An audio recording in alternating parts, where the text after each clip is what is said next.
Assalamualaikum warahmatullahi wabarakatuh.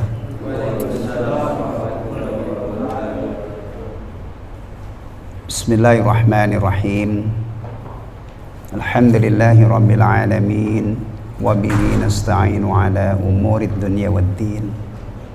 Wassalatu wassalamu ala sayyidil anbiya'i wal mursalin, Nabiyyina Muhammadin al-mab'uthi rahmatan lil alamin, wa ala alihi wa dhurriyyatihi wa sahabatihi wa man tabi'ahum bi ihsanin ila yaumiddin. Amma ba'd. Jemaah sekalian rahimani wa rahimakumullah, alhamdulillah kita dipertemukan kembali oleh Allah tabaraka wa taala di tempat yang mulia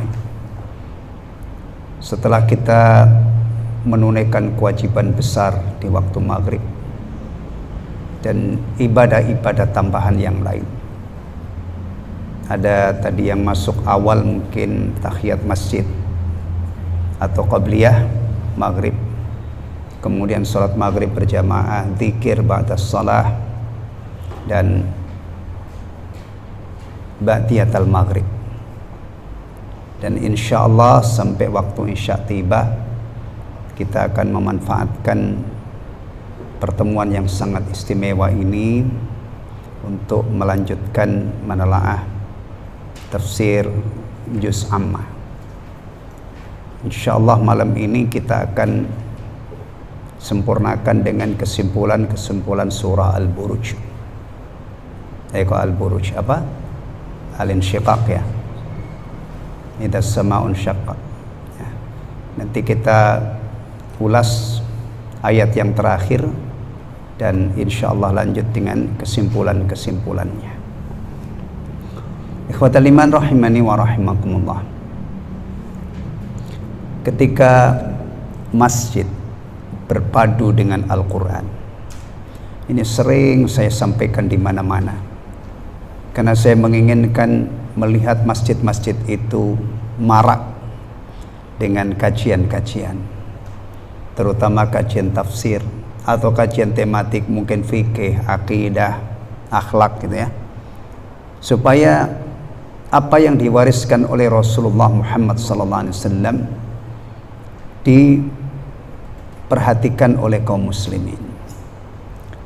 Seandainya Nabi SAW, seandainya ya, mewariskan dinar, mewariskan onta, kita nggak bakalan kebagian ya.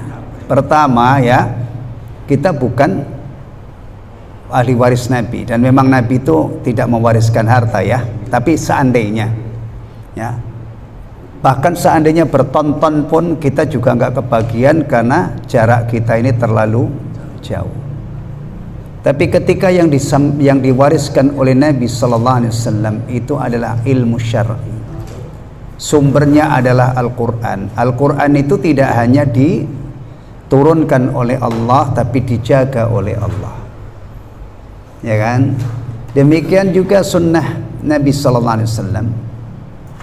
Dan Nabi itu diwenangkan oleh Allah, diberi wewenang untuk menjelaskan Al-Quran juga masih utuh. Alhamdulillah. Inilah istimewanya ilmu ya, direbut orang, dikeroyok orang ya, diapain lagi bahasanya yang seru itu ya, nggak bakalan habis. Alhamdulillah. Baik, ketika Quran berpadu dengan masjid ya,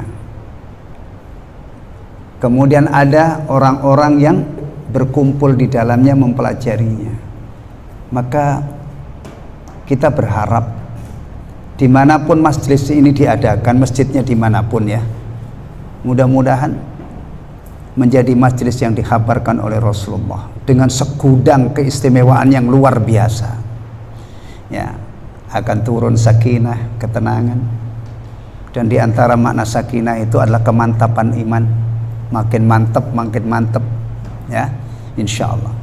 Kemudian diliputi rahmat, dikerumuni oleh para malaikat, dan Allah sebutkan orang-orang yang hadir itu di kalangan malaikat yang ada di hadapan Allah sana. Allah berdahsyat ya. Meskipun majelisnya sangat sederhana. Demikian juga kita berharap mudah-mudahan majelis sederhana ini, atau mungkin sangat sederhana ya, juga masuk dalam yang dikabarkan oleh Rasulullah SAW dengan segenap atau mungkin tidak berlebihan kalau kita katakan dengan segudang fadail, keistimewaan-keistimewaannya. Baik ikhwatal iman rahimani wa rahimakumullah, jamaah sekalian yang mudah-mudahan kita senantiasa mendapatkan curahan rahmat Allah. Kemarin sudah sampai ayat berapa? 24-25 ya. Ini kita ulas sedikit, nanti kita lanjutkan dengan kesimpulan-kesimpulannya. Qala Allah Ta'ala, ini berawal dari wallahu a'lamu bima yu'un fabashshirhum bi'adzabin alim illa alladhina amanu wa 'amilus salihati lahum ajrun ghairu mamnun. Firman Allah Ta'ala, fabashshirhum bi'adzabin alim, maka beri kabar gembiralah mereka dengan azab yang pedih. Kabar gembira tapi azab yang pedih. Na'udzubillah ya, mudah-mudahan kita tidak termasuk golongan ya. Ini golongan yang apa? Yang tidak beriman kepada Al-Quran, yang tidak mau tunduk kepada Al-Quran. Dan insya Allah mudah-mudahan ya, meskipun kita yakini sedikit banget ketundukan kita, tapi mudah-mudahan kita termasuk orang yang tunduk. Buktinya maghrib ini kita tunaikan sholat maghrib. Perintahnya hafidhu 'ala sholawati was sholatil wusta wa qumu lillahi qanitin. Kita tegakkan sholat maghrib. Ini salah satu bukti bahwa kita menaati perintah Allah yang ada dalam Al-Quran.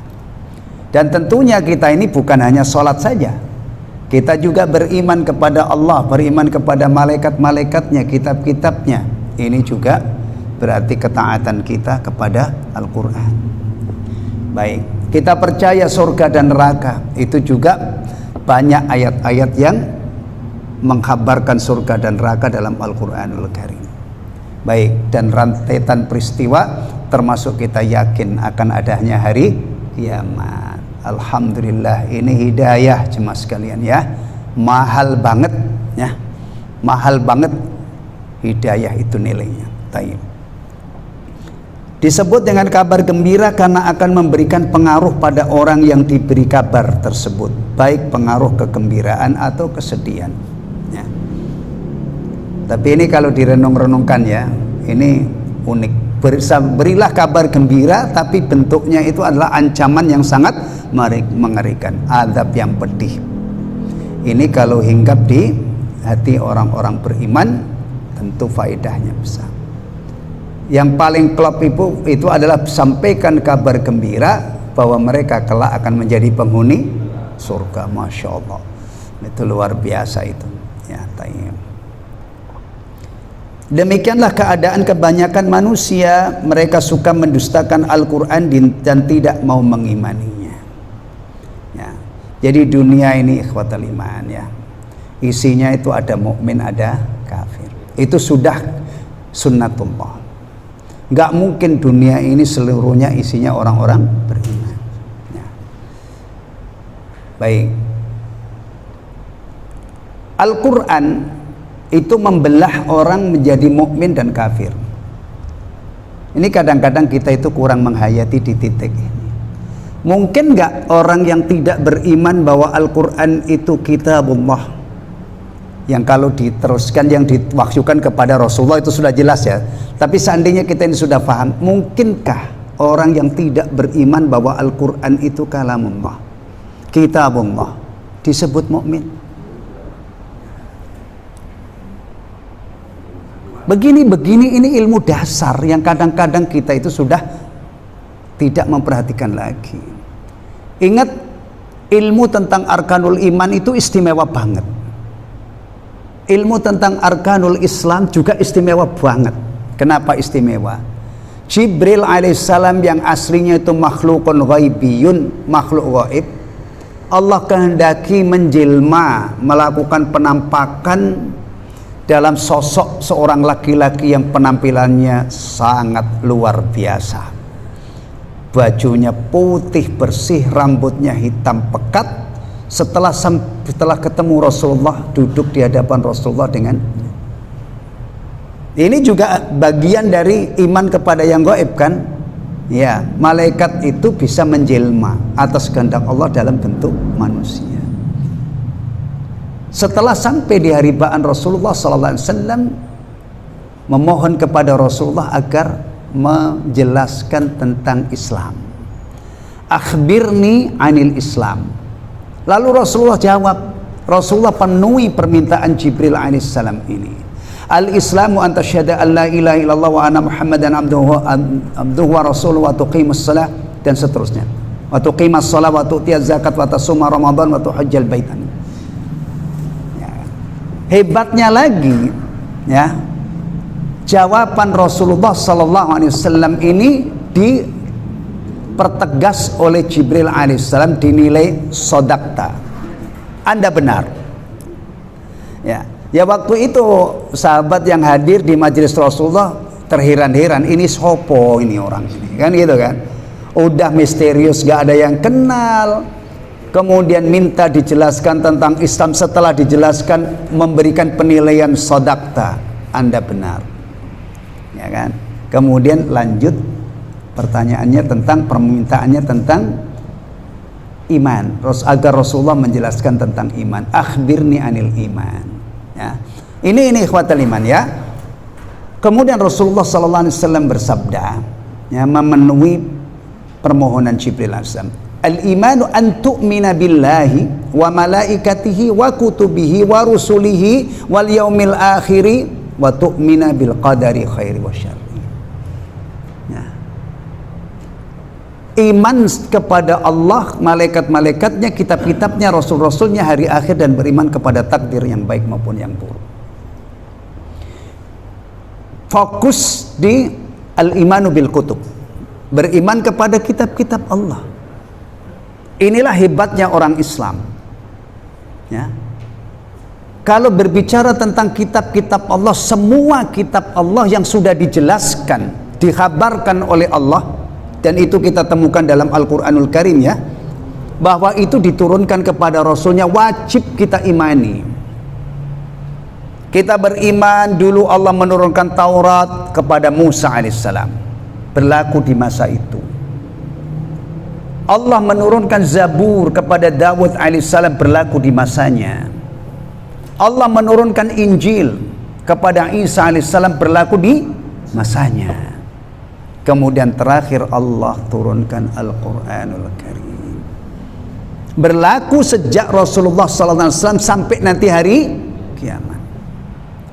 Beriman kepada Al-Quran itu masuk dalam salah satu bab atau salah satu rukun Islam, yaitu bab al-iman bil kutub. Jadi kalau ada orang tidak beriman bahwa Al-Quran itu kalamullah, kitabullah, ya tidak mungkin mukmin. Udah, tidak usah berdebat, ini keyakinan, kan gitu kan?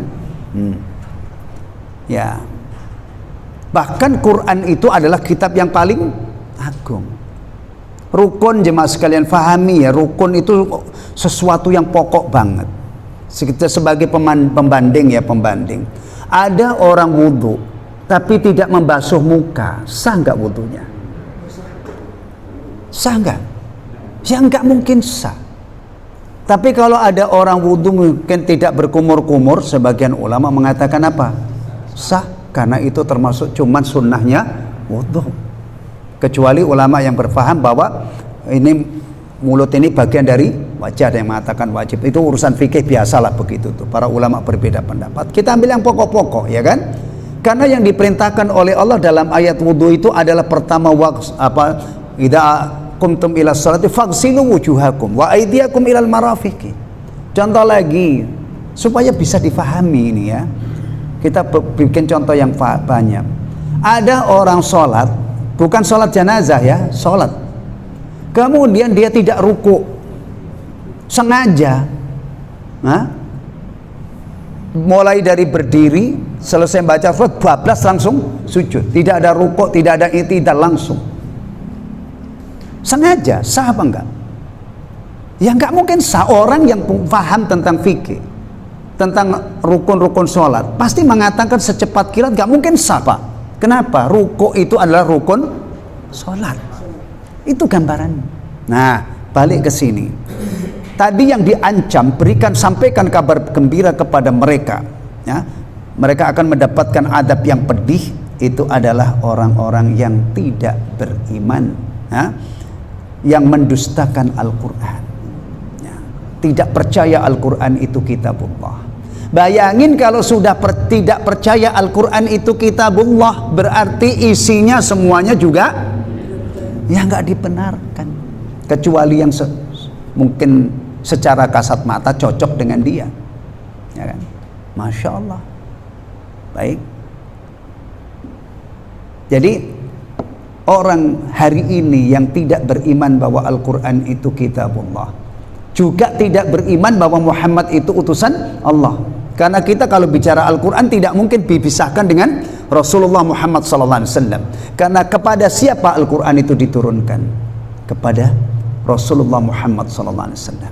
Dan kalau tidak beriman kepada Rasul, itu nanti kaitannya dengan rukun yang lain, yaitu iman kepada utusan-utusan Allah. Untuk menjadi orang mukmin, kita wajib mengimani semua orang yang sudah dijelaskan oleh Allah, dikhabarkan oleh Allah bahwa beliau adalah utusannya.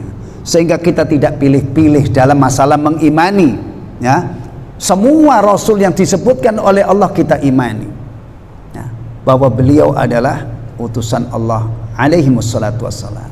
Bahkan ada kaidah, prinsip, mengingkari satu orang Rasul itu nilainya sama dengan mengingkari semuanya. Jadi kita kok misalnya saya nggak percaya Nuh itu Rasul, dengan mengingkari Nuh sebagai utusan Allah, maka sama nilainya kita mengingkari seluruh utusan-utusan Allah. Artinya mengingkari satu itu sudah cukup membuat orang itu tidak beriman. Nilainya sama dengan mengingkari semuanya. Hal-hal begini ini mohon diperhatikan, ya, karena ini adalah dasar. Akidah itu dasar, akidah itu fondasi. Baik. Nah, mayoritas, ya, tadi dikatakan mayoritas itu berarti tidak 100%. Bener nggak yang kebanyakan manusia itu tidak beriman kepada Al-Quran? Ya bener lah. Sekarang kalau kita kumpulkan semua agama, ya, yang beriman kepada Al-Quran itu kan hanya orang Islam secara umum, ya, orang Islam. Agama-agama besar Yahudi, Nasrani, Hindu, Buddha itu kalau dikumpulkan jumlahnya banyak. Dengar-dengar dunia ini katanya sekarang sudah penduduknya berapa? 6 miliar atau berapa? Ya dengar-dengar gitu. Kalau nggak percaya ya hitung dewek lah gitu. Kalau kita lakukan pemetaan secara garis besar, ya, katanya kaum muslim itu jumlahnya ada 1 miliar. Berarti kalau 6 miliar, 5 miliar itu di luar Islam. Mereka tidak percaya Al-Quran kitabullah, tidak percaya Muhammad itu Abdullah wa rasuluh dan jadi memang mayoritas, ya. Ya, baik. Kemudian dilanjutkan oleh Syekh Abdul Rahman As-Sa'di, ini lanjutannya tadi, ya. Ada di antara sekelompok manusia yang mendapatkan hidayah. Ini cara membacanya, ini tolong perhatikan baik-baik, ya.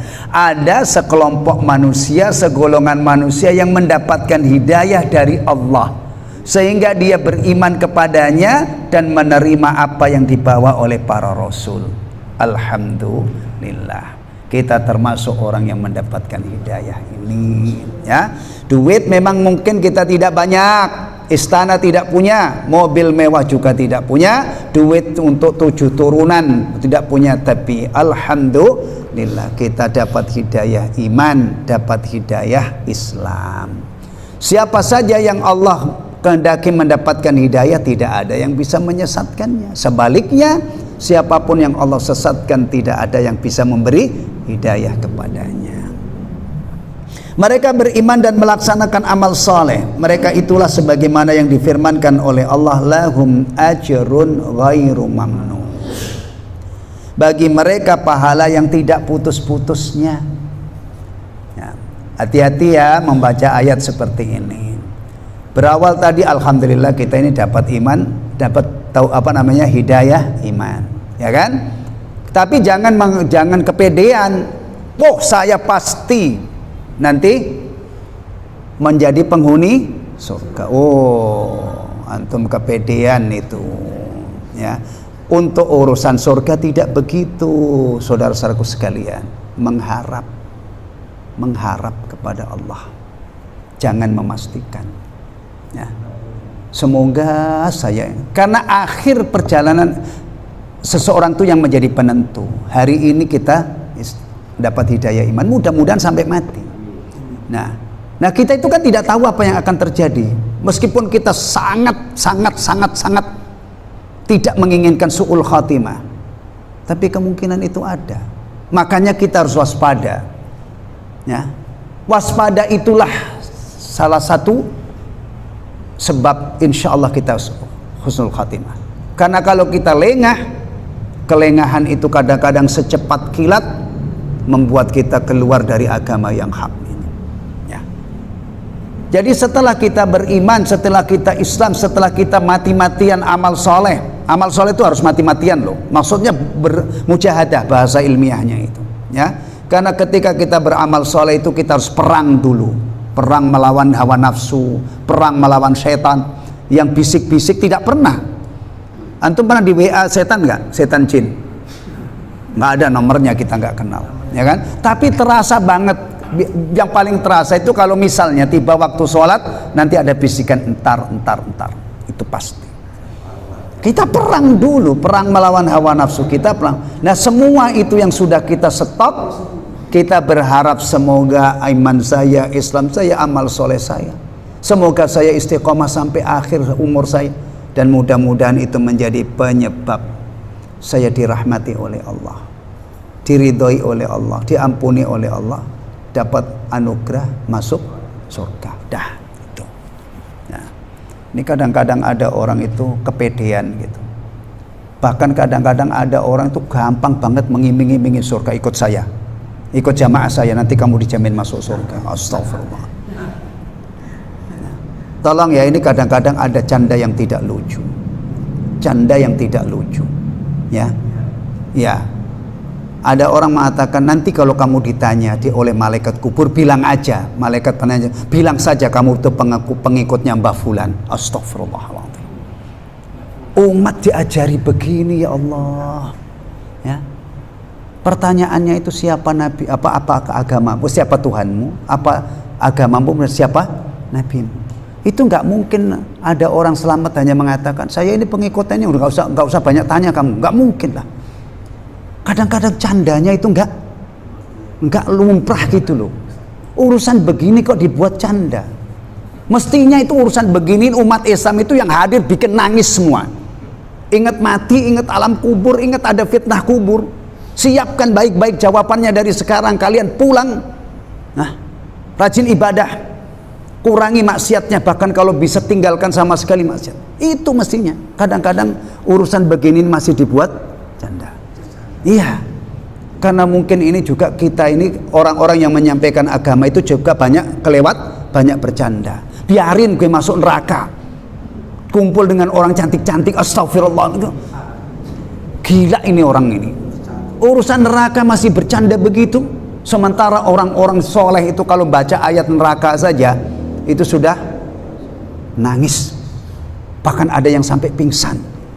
Ya, tayyib. Ini kita renungkan di sini ya. Semoga kita masuk golongan ini. Amin. Ya. Bagi mereka pahala yang tidak putus-putusnya, kekal, abadi. Bahkan kalau di dalam Al-Quran itu dinyatakan khalidina fiha, sampai ada abada lagi. Innal ladzina amanu wa 'amilus solihati ulaika hum khairul bariyah jazaohum 'inda rabbihim jannatu 'adnin tajri min tahtihal anharu khalidina fiha abada. Radhiyallahu anhum wa radu'an dzalika liman khasyya rabbah. Dari sisi waktunya ikhwatal iman tidak berputus-putus, ya, yakni tidak akan putus, terus mengalir, pahalanya terus menerus akan mengalir, dan nilai daripada pahalanya ini tidak seperti yang ada di dunia ini. Kenikmatan yang akan dinikmati dalam rentang waktu yang selama-lamanya, tidak putus-putus terus-menerus, itu kualitasnya sangatlah istimewa. Allah sendiri yang sudah mengkhabarkan dalam hadis qudsi. Ini ada juga di kitab Riyadhus Shalihin bab akhir ya. Bab akhir itu bab surga, bab neraka. Rasulullah dalam hadis qudsi ini, a'dattu li'ibadiyas salihina ma la 'ainun ra'at wa la udhunun sami'at wa la khatara 'ala qalbi bashar. Ini yang dikutip oleh Syekh Abdurrahman As-Sa'di untuk menafsirkan ayat ini secara umum ya, secara global. Yang belum pernah dilihat oleh mata, belum pernah didengar oleh telinga, dan belum pernah terdetik dalam hati manusia. Segala puji bagi Allah. Alhamdulillah. Ini kriteria nikmat surga. Di surga ada anggur, ada innalil muttaqina mafaza hadaiqa wa anaba, tapi namanya saja yang sama. Anggur surga itu bukan anggur yang biasa dijual atau yang ada di dunia ini, beda, belum pernah dilihat oleh mata. Kalau seandainya apa yang ada di surga itu ada di dunia ini, itu orang-orang kafir, orang-orang sombong, ya udah nggak terlalu merugi, ya. Kasihan amat itu orang-orang beriman, pengen bahagia, dia tidak boleh zina, tidak boleh minum khamr, tidak boleh bersenang-senang. Bahkan kadang-kadang kalau di bulan Ramadan mereka itu mogok makan dari fajar. Kan mereka tahunya kan mogok makan. Orang nggak makan, kalau orang Islam tahunya itu adalah ibadah orang luar. Nih kue nih, kan gitu bahasanya ya, sambil pongah gitu, sambil som. Nih surga sudah bisa saya bikin di dunia ini. Mereka bikin pesta mewah di tempat yang mewah, atau mungkin dengan modal triliunan orang itu bisa cari tempat strategis, bikin istana, kemudian apa yang dikhabarkan dalam Al-Quran itu divisualkan di apa? Nah, kemudian nih surga nih. Nanti dulu kamu bisa menikmati suasana itu berapa lama? Orang duitnya banyak tapi umurnya sudah 90 tahun misalnya, dikenal Pak orang paling kaya sedunia, masih bisa menikmati dunia. 90 tahun sudah tua. Iya, kenikmatan dunia itu cuma sekejap. Bahkan kadang-kadang orang-orang kaya itu penyakitnya ganas, mendadak mati karena serangan jantung, mati dia. Sementara yang disebutkan di sini dari masanya tidak terputus-putus, dan kualitas nikmat yang dinikmati adalah dengan kriteria 3 tadi. Dan ini sebenarnya setiap Jumat jemaah sekalian ya, itu kita seandainya khotbahnya itu tidur, waktu khotib menyampaikan khotbah itu nggak dengar sama sekali, pulas karena capek. Tapi waktu imam membaca surah Al-A'la dan surah Al-Ghasyiyah, kan itu yang biasa dibaca ya, dan dia paham, melek, sadar dan paham, itu insya Allah keluar dari masjid, meskipun tadi khutbahnya tadi apa, oh saya tidur pules, saya enggak tahu. Iya, dengan memahami ayat yang dibaca oleh imam itu sebenarnya imannya sudah bertambah. Bal tu'sirunal hayatad dunya wal akhiratu khairu wa abqa. Akhirat itu diunggulkan oleh Allah dengan 2 sifat, lebih baik dan lebih khair, lebih baik dan lebih kekal. Ini persis ini, tidak terputus-putus, dan nilai nikmatnya itu belum pernah dilihat oleh mata. Maka belum pernah terlihat oleh mata, belum pernah didengar oleh telinga, belum pernah terbetik di hati. Nikmat yang benar-benar kejutan. Makanya orang-orang beriman itu kalau sudah tadabbur sampai di sini ya tentang surga, ujung-ujungnya ya dia pasti berdoa, Allahumma ij'alna min ahliha, ya Allah jadikan kami ya Allah penghuninya. Nah, kalau baca apa tadabbur neraka, pasti ujung-ujungnya kalau orang beriman dan sepenuh hati, bisa saja dia nangis dan akhirnya Allahumma ajirna minan nar. Atau doa-doa yang lain, a'adanallahu min jahannam atau minan nar.